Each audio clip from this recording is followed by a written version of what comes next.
알파 로메오는 이탈리아의 프리미엄 완성차 업체입니다. 현재는 거대 자동차 그룹인 스텔란티스 소속으로 1910년 이탈리아 밀라노에서 설립되어 110년이 넘는 역사를 가지고 있습니다. 당시의 이름은 알파였는데 한국어로 익명 롬바르다 자동차 공장인 아노니마 롬바르다 파브리카 아토모빌리의 머릿 글자에서 따온 것입니다. 초기의 로고에서 색상이나 그림 부분 변경 외에 큰 변동 없이 이어지는 것 또한 특징으로 붉은 십자가는 밀라노를, 사람을 잡아먹는 뱀은 13세기 밀라노를 통치한 비스콘티 가문을 상징합니다. 알파는 지금은 없어진 다락이라는 프랑스 자동차 회사의 밀라노 공장을 인수하는 방법으로 첫 공장을 얻었습니다. 알파는 다락이 개발엔 성공했으나 자금 부족으로 인해 생산까지 이어지지는 못한 24HP 모델을 알파 24HP라는 이름으로 양산했습니다. 다락이 모터스포츠와 깊은 관련이 있었던 회사였기 때문에 24HP 역시 레이스를 염두하여 만든 차여서 1911년 알파는 이 차를 타르가 플로리오 대회에 출전시켰습니다. 비록 첫 시도는 리타이어로 끝났지만 이때부터 알파는 타르가 플로리오 대회에 지속적으로 출전했습니다. 이후 1923년 같은 대회에 출전한 RL이라는 차가 10년이 넘는 도전 끝에 우승하게 되는데 당시 차량에 붙어있던 초록색 네이클로버, 즉 쿼드로폴리오는 훗날 알파 로메오의 상징이 됩니다. 돈을 버는 게 아닌 돈을 쓰는 스포츠라는 모터스포츠의 특성상 회사는 만성적인 재정 불안에 대비할 필요가 있었고 이를 위해 24HP뿐만 아니라 12HP, 15HP와 같은 차량도 양산하여 판매합니다. 1915년에는 나폴리의 사업가 니콜라 로메오에게 인수되었습니다. 당시 1차 대전이 한창이었기 때문에 공장은 군수장비 생산시설로 개조되어 항공기의 엔진 그리고 기타 부품 등을 생산했습니다. 전쟁이 끝난 후 그는 전쟁으로 얻은 수익을 회사에 재투자했고 1920년 사명을 지금의 알파 로메오로 바꾸었습니다. 1920년에는 사명만 바뀐 것이 아니었습니다. 이제는 그의 이름을 딴 슈퍼카 브랜드 페라리로 더욱 잘 알려진 엔조 페라리가 알파 로메오의 레이싱 부서에 입사했습니다. 1923년에는 앞서 말한 타르가 플로리오 우승과 함께 엔조가 P2 그랑프리 우승을 처음 경험했지만 당시 그랑프리 레이스들을 지배하다시피 하던 피아트에 비해 차량의 성능 자체가 부족했습니다. 이 문제를 해결하기 위해 엔초는 사장 니콜라 로미오를 설득하여 피아트에서 일하던 엔지니어 비토리오 야노를 영입했고 그가 만든 P2 그랑프리를 위한 레이스카로 알파 로메오의 전성기가 시작됩니다. 이듬해 바로 엔초가 3번의 우승과 함께 드라이버 챔피언십을 차지했고 규정에 상당한 변화가 생긴 1925년에는 알파 로메오가 첫 컨스트럭터 챔피언십 타이틀을 따냅니다. 그리하여 엔초 페라리는 레이서로도 인정받고 레이싱팀 매니저로도 인정받습니다. 로메오의 강력한 지원을 얻은 엔초의 지휘에 따라 1930년엔 알파 로메오의 공식 레이싱팀 스쿠데리아 페라리의 활동이 시작됩니다. 이것이 바로 지금도 포뮬러1을 대표한다고 말해도 손색이 없는 이탈리아의 스쿠데리아 페라리의 기원이 됩니다.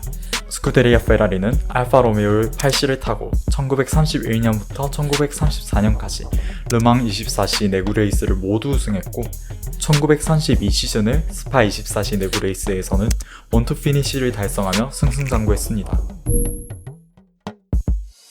하지만 레이싱팀의 만성적인 재정 불안을 해소하지 못한 알파는 독재자 무솔리니에 의해 1933년 국유화되었습니다.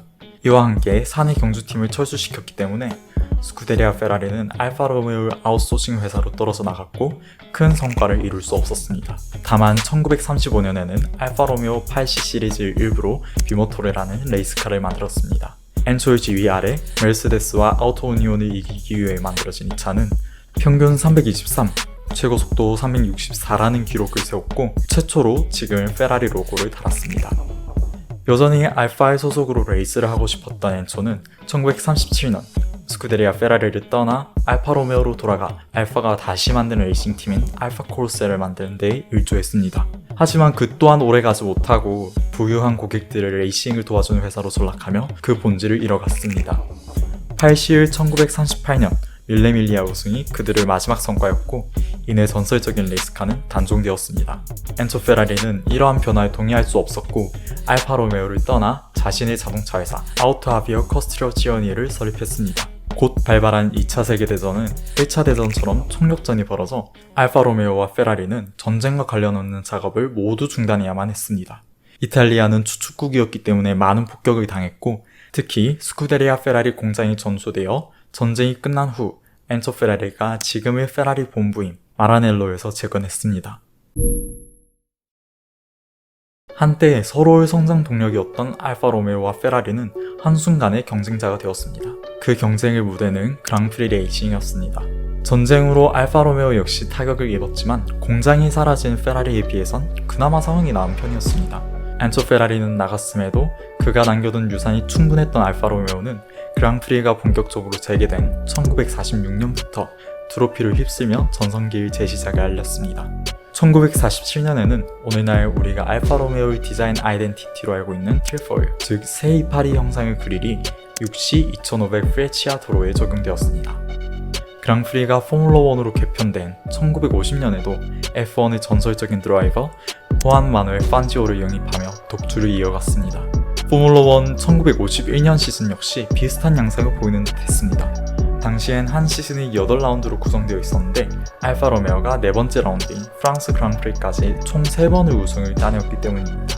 하지만 전쟁으로 인한 상흔을 드디어 회복한 스쿠데리아 페라리가 5번째 라운드인 영국 그랑프리에서 그들을 F1 첫 우승 트로피를 들어올림과 동시에 다음 라운드부터 연달아 3연패를 이뤄냈고 한순간에 1951년 F1 챔피언십은 페라리와 알파의 접전으로 변하였습니다.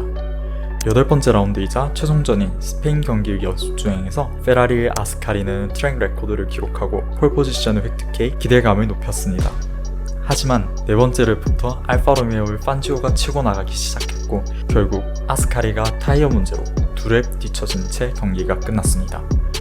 알파 로메오는 판지오가 우승했을 뿐만 아니라 같은 팀을 곤잘레스도 3위에 들어 더블 포디움과 함께 그해 챔피언십을 가져갔습니다. 하지만 턱밑까지 따라온 페라리와의 경쟁은 곧 알파 로메오 시대의 종말을 의미했고 결과적으로 알파는 F1 레이스에서 손을 뗐습니다.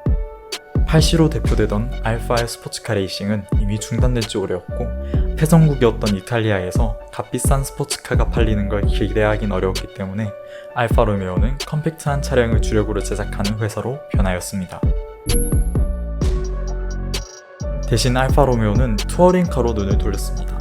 당시의 투어링카는 지금에 비해 양산차와 동떨어져 있지 않은 형태의 경기였기 때문에 개발 효율을 높이면서 레이싱 DNA도 잃지 않을 좋은 무대였습니다. 알파는 60년대부터 많은 투어링카 트로피를 들어올리기 시작했습니다. GTA로 1966, 67, 69 시즌 ETCC 타이틀을, 같은 대회에서 GTAM으로 71, 72 시즌 타이틀을 가졌고 10년 후 알페타 GTV6로 82에서 85 시즌 동안 타이틀을 다시 독점했습니다. 1993년에는 독일 투어링카 레이스이자 사실상 투어링카의 최상위 리그인 DTM에도 출전하여 지금까지 유일한 비독일 팀 우승이라는 업적을 이루었습니다. 이외에도 다음과 같은 성적을 보여주며 알파 로메오는 그들의 모터스포츠에 대한 열정을 잃지 않았다는 걸 증명해냈습니다. 현재까지도 투어링카 분야에선 꾸준한 노력을 보여주고 있습니다. 1963년으로 돌아와서 이때는 알파의 그랜드 투어러 전단 레이스 부서가 아우토 델타라는 이름으로 만들어집니다. 10년 전의 영광을 따라가려면 상당한 실력자가 필요했기 때문에 당시 페라리의 엔지니어였던 카를로 치티를 영입합니다. 그가 알파에서 처음 만든 줄리아 TG는 비록 강력한 경쟁자였던 포르쉐 904를 이기지 못했지만 후속 차량인 TG2는 각종 대회를 휩쓸었고 이 성공적인 시작은 더 큰 무대인 월드 스포츠카 챔피언십, 지금의 WEC로 이어집니다. WEC를 위해 T433 시리즈를 만든 알파 로메오는 그 베리에이션 중 하나인 TT12로 1975 시즌 그룹 5 스포츠카 클래스를 8.7승으로 지배했고 77 시즌에는 그룹 6 투시터 레이싱카 클래스에 SC12를 투입하며 8전 전승을 기록했습니다. 이런 엄청난 성적을 내자마자 알파 로메오는 WSC에서 철수합니다.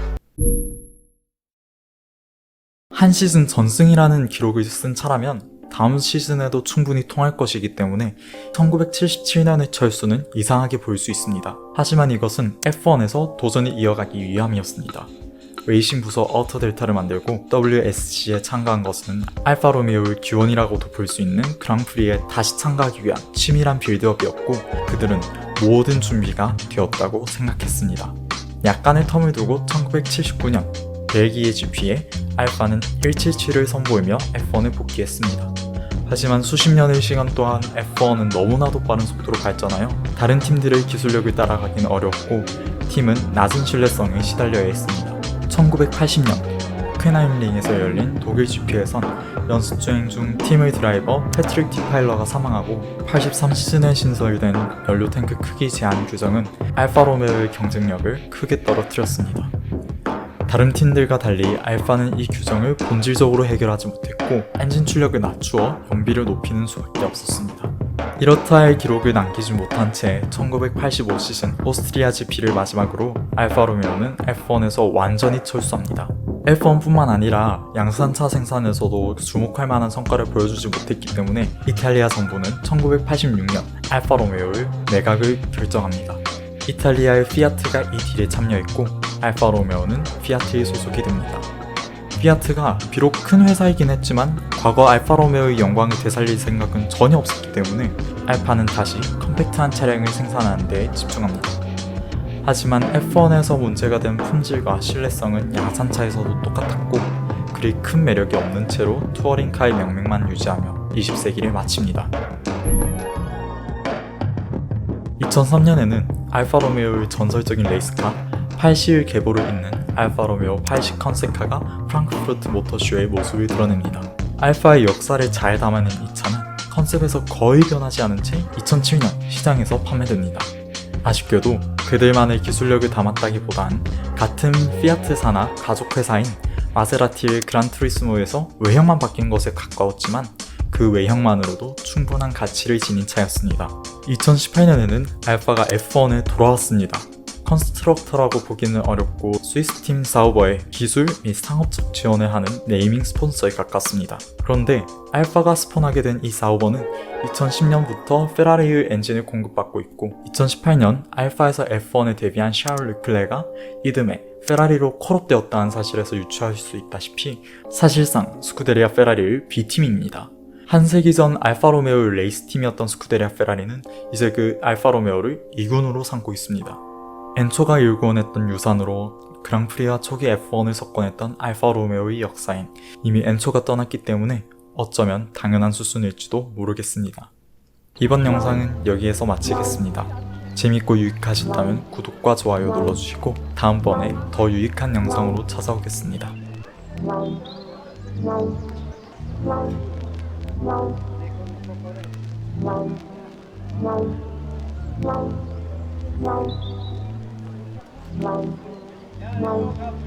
No.